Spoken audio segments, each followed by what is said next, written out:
Bonjour, chers élèves de sixième.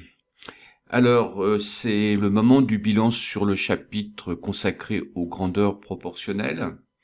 Et pour cela, je vais repartir d'une diapositive que je vous ai montrée en classe, qui dit ceci: la quantité 2 est proportionnelle au nombre de personnes.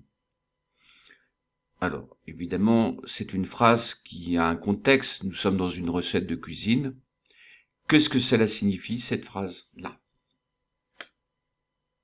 Alors on voit qu'il y a un mot important, c'est le mot proportionnel, et que dans la phrase, elle relie deux expressions, la quantité de, qui est écrite ici en vert, et le nombre de personnes, qui est écrit ici en bleu.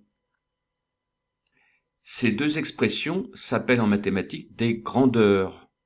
Alors pourquoi grandeur? Parce que ce sont des choses que l'on peut mesurer avec des nombres.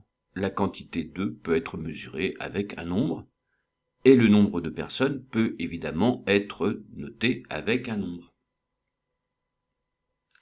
Alors dire que ces deux grandeurs sont proportionnelles, cela signifie, en langage simple et concret, qu'il faut garder les proportions.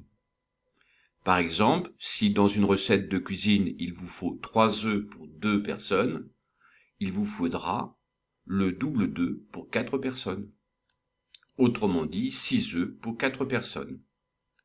Cela signifie que si je double le nombre de personnes, autrement dit que je passe de 2 à 4 en multipliant 2 par 2, eh bien, il faudra multiplier aussi la quantité par 2.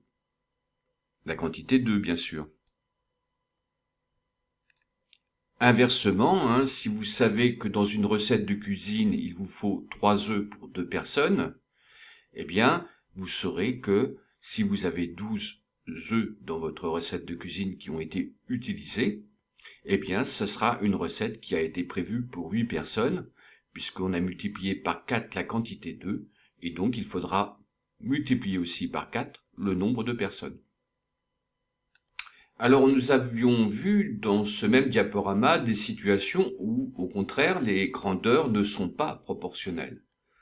Par exemple, l'âge et la taille d'une personne, ce sont deux grandeurs qui ne se sont pas proportionnelles. Si par exemple je double l'âge de Titeuf, je ne vais pas forcément doubler sa taille. Donc il faut faire attention, il y a des situations où les grandeurs sont proportionnelles, et puis il y a d'autres situations où les grandeurs ne sont pas proportionnelles. Alors nous sommes en sixième, et dans le cahier leçon, on a dit que dans une recette de cuisine, la plupart du temps, la quantité par exemple de farine est proportionnelle au nombre de personnes, et nous avons formulé ça de la manière suivante en disant que si je multipliais ou si je divisais le nombre de personnes par un nombre, 2, 3, mais ça peut être aussi 1,5, alors je multiplierais ou je diviserais la quantité de farine par le même nombre, c'est-à-dire 2, 3 ou 1,5. Et pour finir ce paragraphe, nous avons noté que le nombre en question s'appelait en mathématiques un coefficient. Et nous avons collé deux fiches méthodes. Justement, lorsque les grandeurs étaient proportionnelles, la préoccupation numéro 1, c'est de trouver ce fameux coefficient. Autrement dit, ce nombre multiplicateur qui permet de passer d'une valeur d'une grandeur à une autre valeur de la même grandeur. Par exemple, ici, j'ai symbolisé le nombre de personnes, 3 personnes et 12 personnes. Bien évidemment, il faut être capable de voir qu'on a multiplié le nombre de personnes par 4. Et donc, je passe de 3 à 12 en multipliant 3 par 4, et que je fais l'inverse en divisant par 4. Mais il y a d'autres situations où cela est beaucoup moins évident. Par exemple, lorsque je vous dis qu'il y a dans une recette de cuisine 400 grammes de pommes, est-ce qu'on peut trouver le coefficient qui permettra d'obtenir 600 grammes de pommes? Alors, on a trouvé ce coefficient en retournant sur ce qu'on appelle les multiplications à trous. On recherche en fait un multiplicateur qui qui permet de multiplier 400 par un nombre et d'obtenir 600 grammes. Autrement dit, nous nous retrouvons avec une multiplication à trous. Et un moyen de trouver ce nombre, c'est de diviser 600 par 400. Je vais donc diviser 600 par 400 pour obtenir d'abord une écriture fractionnaire, puis j'appuie sur la touche SD, et j'obtiens 1,5. Le nombre ici manquant est 1,5. C'est la valeur du coefficient. Il faut donc multiplier 400 par 1,5 pour obtenir 600 grammes. Et si je passe de 400 à 600 en multipliant par 1,5, eh bien je peux en déduire que je diviserai par 1,5 pour passer de 600 grammes à 400 grammes.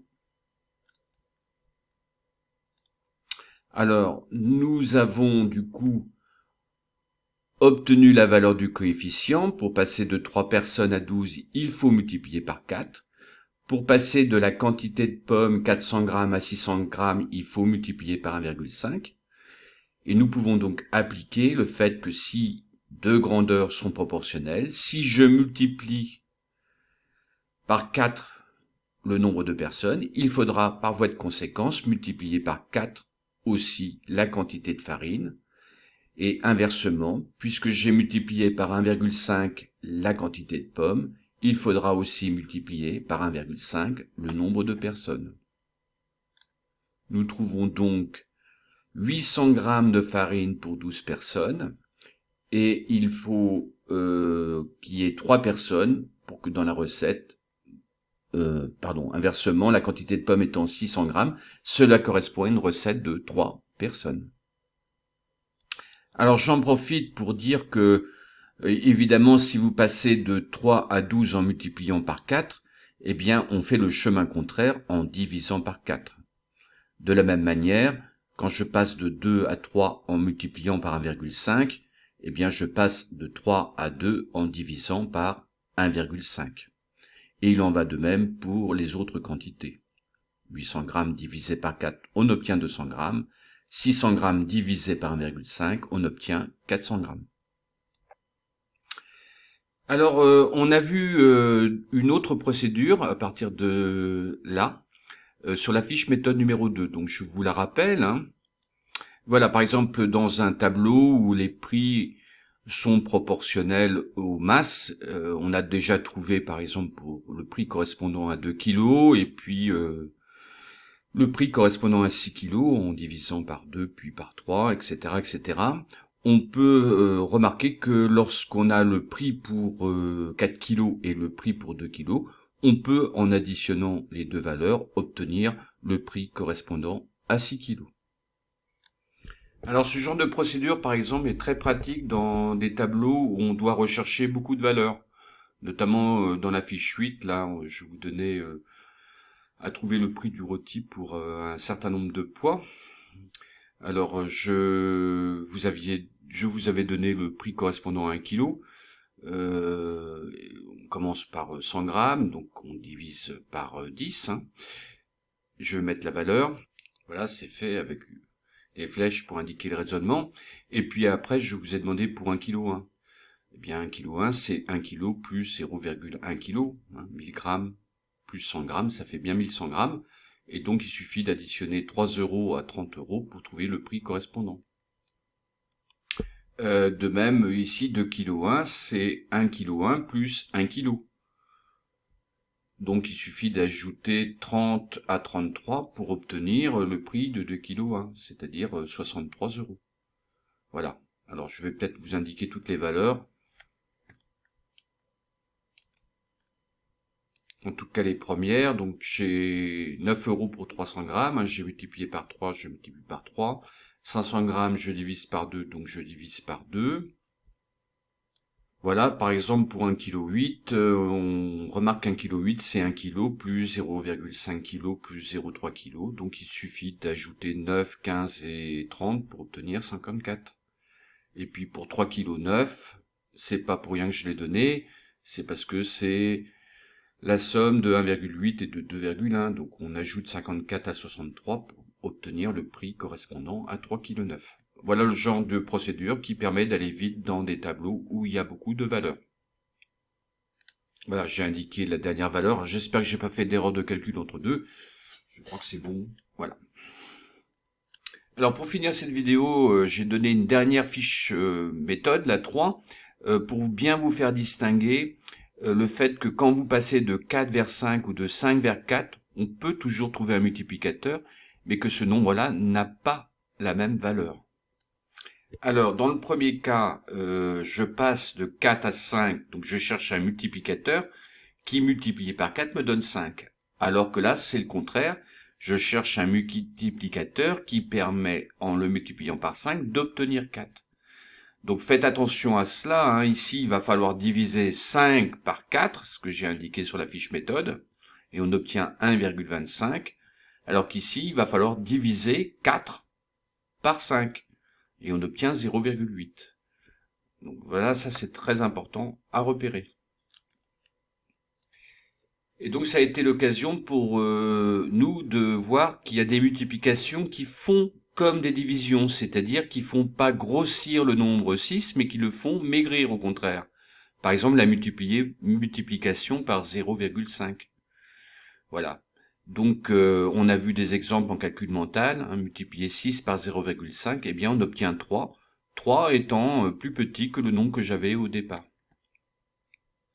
De la même manière, 8 fois 0,5, eh bien on obtient 4, la moitié de 8. De la même manière, multiplier 6 par 0,1, eh bien c'est pareil, c'est une multiplication qui fait maigrir le nombre 6. Alors il ne s'agit pas là de prendre la moitié, mais d'en prendre le dixième, c'est-à-dire 0,6. Voilà. Donc 6 fois 0,1, eh bien on obtient le dixième de 6, 0,6. De la même manière, 8 fois 0,1, eh bien on obtient 0,8. 11 fois 0,1, eh bien c'est le dixième de 11, autrement dit 1,1. Alors ça nous a permis aussi de multiplier un nombre par 1,5. Par exemple, 8 fois 1,5, et c'est possible d'obtenir le résultat en prenant le nombre 8 et en ajoutant sa moitié. Donc 8 plus 4, on obtient 12. 10 fois 1,5, eh bien c'est 10 plus la moitié de 10, c'est-à-dire 5. Autrement dit 15. Voilà, bon, je vais arrêter cette vidéo. J'espère avoir à peu près résumé tout ce qu'on avait fait en classe. On a parlé aussi d'agrandissement, mais je n'en parlerai pas le jour du devoir. Voilà, je vous dis à bientôt. Bon courage.